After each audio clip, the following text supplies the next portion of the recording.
السلام علیکم ورحمۃ اللہ وبرکاتہ۔ میں ہوں سید عبدالوہاب شیرازی اور آپ دیکھ رہے ہیں نقطہ گائیڈنس چینل۔ ناظرین، آپ میں سے بہت سارے لوگ یہ سوال کرتے ہیں اور خاص طور پر خواتین بھی ہوتی ہیں، بہت سارے لوگ جو اس قسم کے جادو اور جنات کے مسائل کا شکار ہوتے ہیں،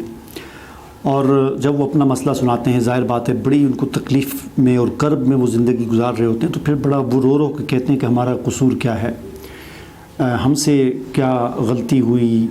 کہ ہمارے ساتھ ایسا ہو گیا۔ تو ظاہر بات ہے میری کوشش یہ ہوتی ہے ان کو تسلی دینے کی، قرآن کی وہ آیات سنا کر کہ جن میں انسان پر مصائب اور پریشانی آنے کی وجوہات بیان کی گئی ہیں۔ لیکن آج کی اس ویڈیو میں چند ایک باتیں آپ کو ایسی بتاتا ہوں کہ جس سے آپ اندازہ لگا لیں گے کہ ضروری نہیں ہوتا کہ جن جادو یہ چیزیں کسی کے مسلط کرنے سے ہی مسلط ہوں، کبھی یہ ویسے ہی ہو جاتی ہیں، بس اصل تو چیز یہ ہے کہ اللہ کی طرف سے ہوتی ہیں۔ مثال کے طور پر اب ان سے بچنے کے لیے ہمارے لیے جو سب سے اہم جو چیز ہے وہ رسول اللہ صلی اللہ علیہ وسلم کی سنتیں ہیں، آپ کے بتائے ہوئے وہ مسنون اذکار ہیں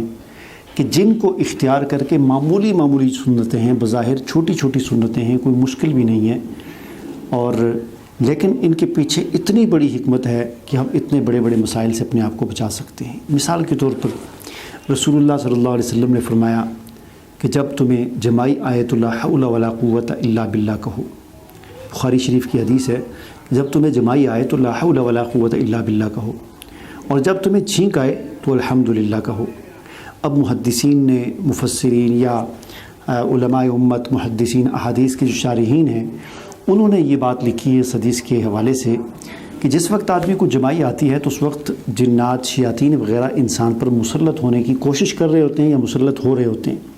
تو رسول اللہ صلی اللہ علیہ وسلم نے ہمیں جو تعلیم دی وہ یہ ہے کہ ہم لا حول ولا قوت الا باللہ پڑھیں۔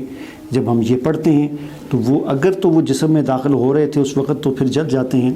نہیں تو وہ بھاگ جاتے ہیں، اور چونکہ اس وقت وہ کوشش کر رہے ہوتے ہیں مسلط ہونے کی، مسلط ہو رہے ہوتے ہیں، تو اس وجہ سے انسان کو ایک جماعی آتی ہے، اور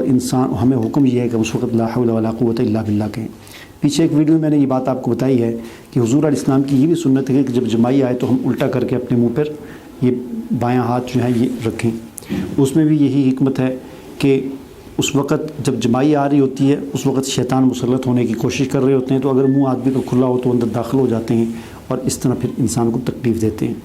تو یہ چھوٹا سا عمل ہے، ہاتھ رکھنا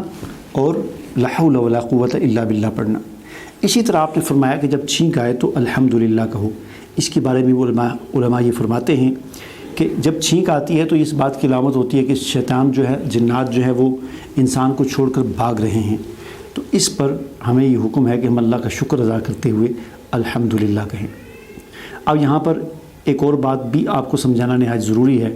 وہ یہ ہے کہ جیسا کہ میں نے عرض کیا کہ ضروری نہیں ہے کہ آپ کے کسی عزیز نے، آپ کے کسی دوست نے، رشتہ دار نے، یا آپ کے کسی دشمن نے، جو آپ کا دشمن ہے، چاہے وہ آپ کے عزیزوں میں سے ہے، آپ کے جاننے والوں میں سے کوئی بھی ہے، ضروری نہیں ہے کہ اسی نے آپ پر جادو کیا ہوگا۔ کبھی کبھی جادو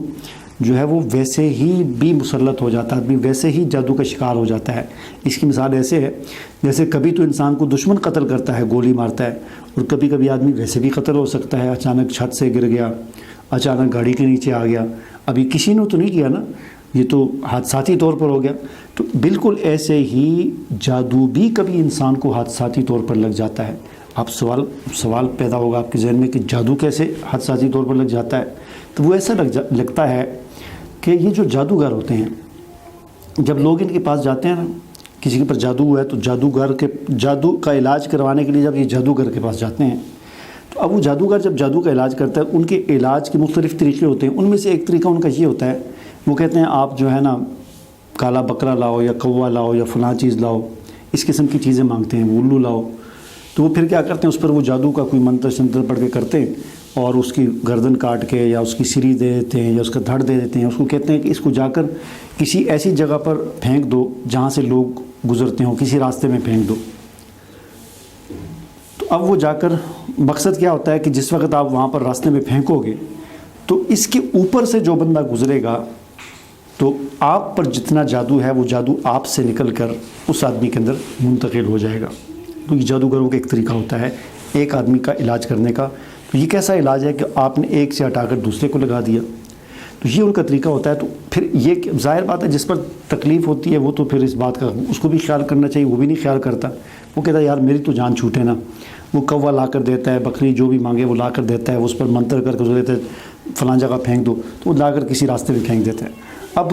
بدقسمتی سے جو شخص یا جو بچہ یا جو نوجوان وہاں سے اس وقت گزر رہا ہوتا ہے اور اس کوے کے اوپر سے, اس سیڑھی کے اوپر سے, بکرے کی جس چیز جو بھی چیز پھینکی گئی ہے, وہاں پر کوئی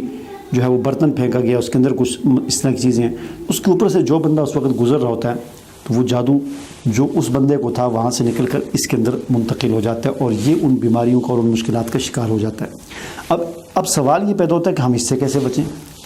ہم اپنے بچوں کی کیسے حفاظت کریں. تو اس کا علاج بھی ہمیں حضور علیہ السلام نے بتایا ہے, اور اس کا علاج یہی ہے کہ جو سنت مسنون اذکار ہیں حضور علیہ السلام کے صبح شام کے, کہ معوذات قل هو اللہ احد, قل اعوذ برب الفلق, قل اعوذ برب الناس, صبح شام 3 مرتبہ پڑھ کے اپنے ہاتھوں پہ دم کر کے سر سے پاؤں تک خود بھی پھیریں, بچوں کو بھی سکھائیں, وہ بھی اس طرح کریں, جو نہیں کر سکتا اس پر ہم دم کریں.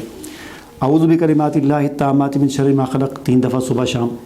بسم اللہ الذی لا یضر مع اسمہ شیء فی الارض ولا فی السماء وهو السمیع العلیم 3 دفعہ صبح شام. ہر نماز کے بعد آیت الکرسی, سوتے وقت سونے کی دعا آیت الکرسی, باتھ روم میں جاتے ہوئے باتھ روم کی دعا پڑھیں, سر ڈھانپ کے باتھ روم میں جائیں. تو یہ چھوٹی چھوٹی چیزیں ہیں, ان کا اگر ہمیں اہتمام کریں تو جس نے یہ اگر صبح کے مسنون اذکار یہ والے پڑھے ہوئے ہیں تو وہ اگر اس طرح کی سیرے کے اوپر سے بھی گزر جائے گا تو انشاءاللہ اس سے کوئی اثر نہیں ہوگا, جادو اس کے اندر داخل نہیں ہوگا. مجھے امید ہے کہ جو بات میں آپ کو سمجھانا چاہتا تھا وہ آپ کو سمجھ آ گئی ہوگی. مجھے دعاؤں میں ضرور یاد رکھنا ہے. اجازت دیجیے, اللہ حافظ. ارے بھائی 1 منٹ رکیے, اتنی محنت سے ویڈیو بنائی ہے اور آپ دیکھ کر ویسے ہی جا رہے ہیں. کم از کم ایک لائک تو کر دیجئے. اور ہاں, یوٹیوب کی اتنی بڑی دنیا میں پھر آپ ہمیں کہاں ڈھونڈیں گے, تو اس کا بھی ایک حل ہے. ہمارے چینل کو سبسکرائب کر دیجئے اور پھر بیل کے آئیکن پر کلک کر دیجئے. ہماری ویڈیوز آپ کو خود نظر آئیں گی. شکریہ.